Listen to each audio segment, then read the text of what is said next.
नमस्कार, मैं आपका maths educator Rishabh Singh Rajput the learning lab के यूट्यूब चैनल पर आप सभी का स्वागत करता हूं। लास्ट क्लास में हमने पढ़ा था, क्वेश्चन नंबर 4 तक कंप्लीट किए थे। आई होप आप सभी ने उन क्वेश्चंस को रिवाइज किया हुआ। आज हम क्वेश्चन नंबर 5 स्टार्ट करेंगे, जो है a horse is tied to a peg at one corner of a square shaped grass field of side 15 metre. इसमें आपसे बोला गया है कि एक स्क्वायर फील्ड है, एक स्क्वायर फील्ड है कुछ ऐसे। आपसे बोला गया इसमें एक स्क्वायर फील्ड है, जो साइड है उसकी जो है 15 मीटर, मतलब यहाँ से यहाँ तक की जो साइड है वो है 15 मीटर।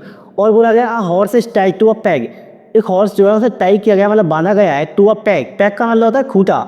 उस खूंटे से उस हॉर्स को टाई किया गया है, मतलब कहाँ पर, at the corner of a square. एक स्क्वायर बना हुआ है, इस स्क्वायर के किसी कॉर्नर पर एक हॉर्स को क्या किया गया है, टाई किया गया है by means of 5 metre long rope. इसका मतलब है by means of 5 metre long rope. Rope माने रस्सी, एक रस्सी यहाँ पर बनी हुई है इस खूंटे से, वो 5 मीटर की है। मतलब आप समझ रहा है, यहाँ कोई हॉर्स बना हुआ और यहाँ से जो रोप है, वो जो रोप है उस रोप की लेंथ दी हुई है आपको 5 मीटर। आई होप आपको समझ में आया होगा। Find area of that part of field in which horse can graze. ये फाइंड करिए कि किस part, area of the part मतलब कितना एरिया जो हॉर्स है वो कवर करेगा, वो ग्रेज करेगा।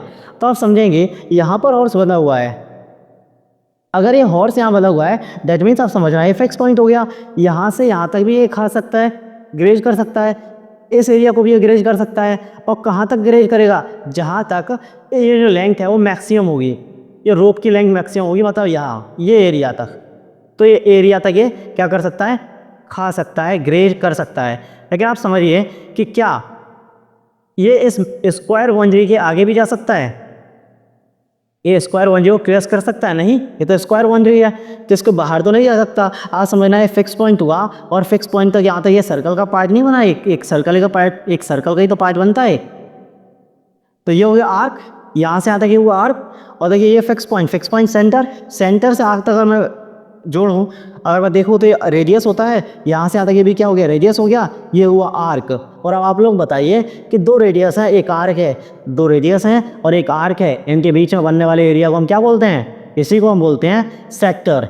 तो हमें यहाँ क्या फाइंड करना है, हमें फाइंड करना है यहाँ पर area of sector. I hope आपको इतना समझ में आया होगा। हम क्वेश्चन को करते हैं सॉल्व।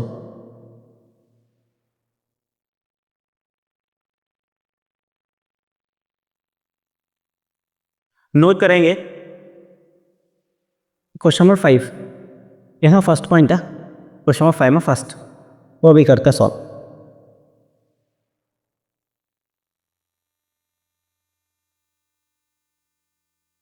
बोला है horse is tied to a peg. I think आपको एक क्वेश्चन समझ में आ गया होगा।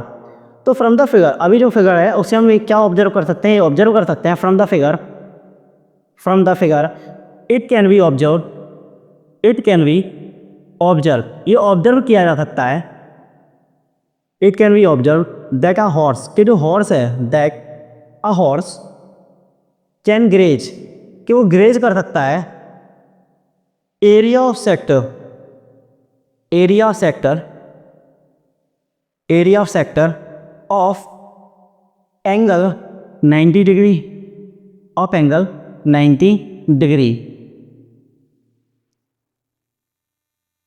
By means of, by means of 5 metre long rope, by means of 5 metre long rope. तो देखिए एंगल आपको मिल गया 90 डिग्री, और आपको लॉन्ग जो रोप है उसकी लेंथ मिल गई आपको 5 मीटर। तो लेंथ है ना, वही लेंथ कायम करेगी किसका, रेडियस का। जो रेडियस कितनी हो गई, ये रेडियस हो गई 5 मीटर।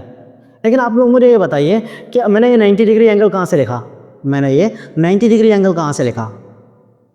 तो आपको ध्यान से समझना होगा कि देखिए जो हॉर्स है वो टाई है at one corner of a square, किसके कॉर्नर पर, स्क्वायर के कॉर्नर पर। और स्क्वायर का हर एंगल कितने डिग्री होता है, इसका हर एंगल होता है 90 डिग्री। कितने डिग्री होता है, इसका हर एंगल होता है 90 डिग्री। और इसीलिए ये जो एंगल बनेगा यहाँ पर वो कितने डिग्री बनेगा, 90 डिग्री। आपसे पूछा बताइए area of that part horse can graze, area बताइए उस पार्ट का कि हॉर्स जो ग्रेज कर सकता है। तो area of sector, area of part that horse can graze, area of part that horse can graze, जो हॉर्स है वो क्या कर सकता है, ग्रेज कर सकता है।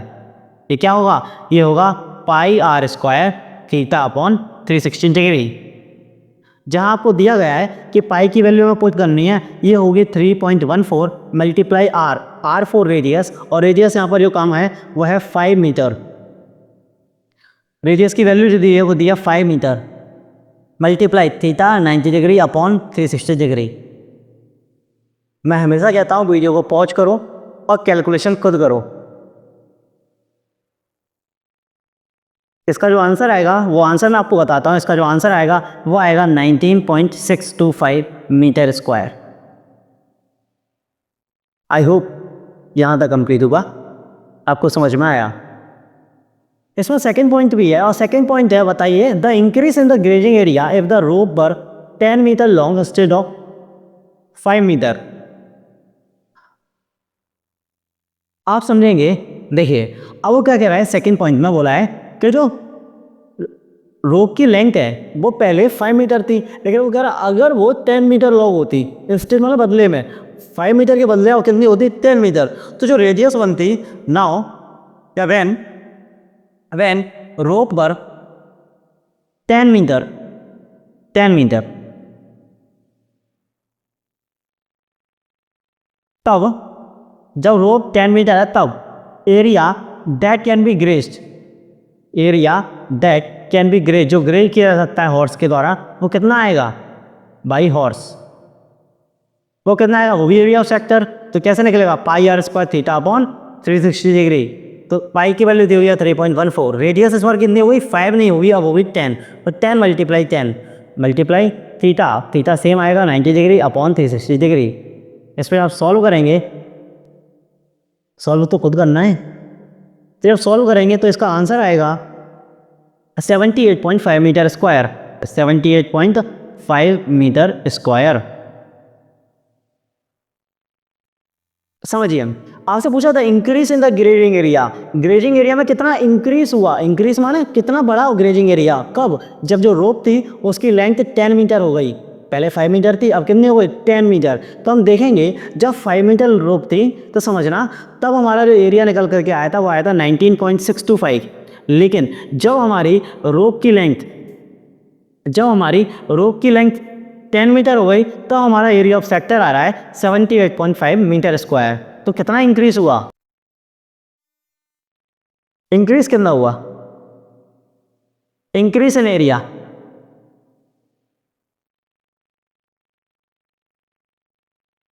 जो इंक्रीज हुआ वो हुआ, पहले था 19.625, अब जो आया था हमारा आंसर आया था वो आया था 78.5।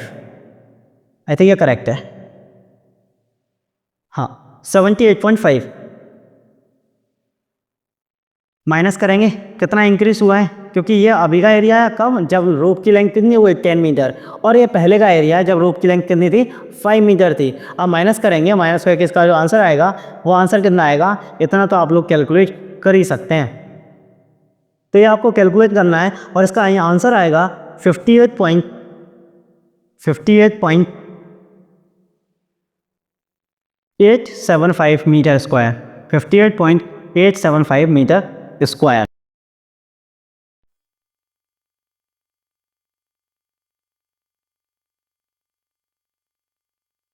हमने क्वेश्चन नंबर 5 कंप्लीट किया था।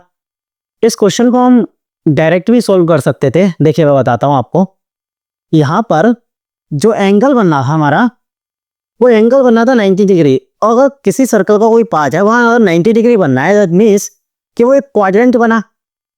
और मैंने आपको फर्स्ट वीडियो में समझाया था कि एरिया ऑफ क्वाड्रेंट निकालने के लिए हमें डायरेक्ट फॉर्मूला पता है, एरिया ऑफ क्वाड्रेंट फाइंड करने के लिए वो जो होता है फॉर्मूला, वो होता है 1/4 पाई आर स्क्वायर।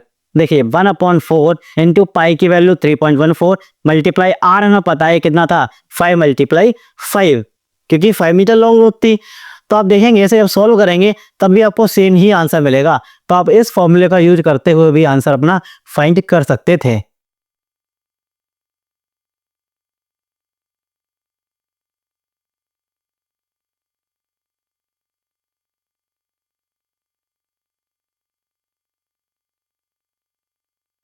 नाउ अब हम क्वेश्चन नंबर 6 देखते हैं। इसमें दिया हुआ है find the area of quadrant हुई circumference is 22 centimetre.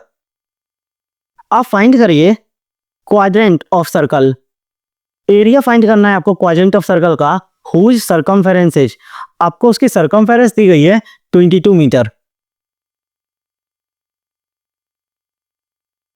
Question number 6 है, आपको दिया गया है कि circumference of a circle given, आपको ये दी गई है given circumference of circle, given circumference of circle.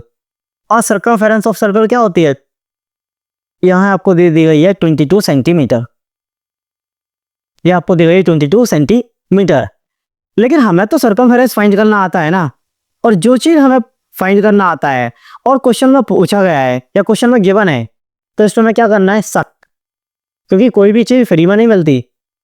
तो हमें मालूम है कि सर्कमफेरेंस तो सर हम फाइंड कर सकते थे, तो हम चेक करेंगे हम कैसे फाइंड कर सकते थे। हमें पता है सर्कमफेरेंस फाइंड करने के लिए फॉर्मूला होता है 2 पाई आर। तो यहाँ 2 पाई आर की वैल्यू हमें दी गई है कितनी, 22 मीटर, 22 सेंटीमीटर। और हमें पता है कि पाई की वैल्यू कितनी होती है, 22/7। R, R for radius. क्या रेडियस है आपके पास, नहीं, तो रेडियस ही तो छुपाई गई थी आपसे। तो रेडियस आर इक्वल दिया हुआ है 22 सेंटीमीटर। जब मैं आर की वैल्यू फाइंड करूंगा तो 7 अपॉन में इधर आएगा मल्टीप्लाई में, यहां ये दोनों मल्टीप्लाई में लिखे हुए हैं, तो ये आएगा अपॉन में, ये आएगा 22 इंटू 22। तो हमारी जो आर आएगी, हमारी जो रेडियस आएगी वो आएगी 7/2 सेंटीमीटर। क्या फाइंड करना है हमें फाइंड करना है area of quadrant.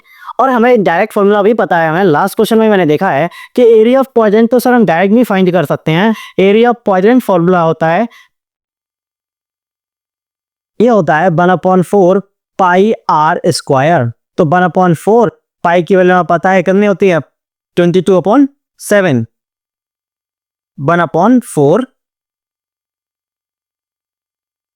1/4 multiply 22/7 into R, R for radius, R for radius, और रेडियस कितनी है 7/2 इंटू 7/2। यहां आप देखेंगे जब 7 से 7 गया, 2 से गया 11, यह आया 77/8 सेंटीमीटर स्क्वायर। बहुत इजी क्वेश्चन था, क्वेश्चन नंबर 6। मैं साइड में रखता हूं, वीडियो पॉज करो और क्वेश्चन को अच्छे से नोट करो।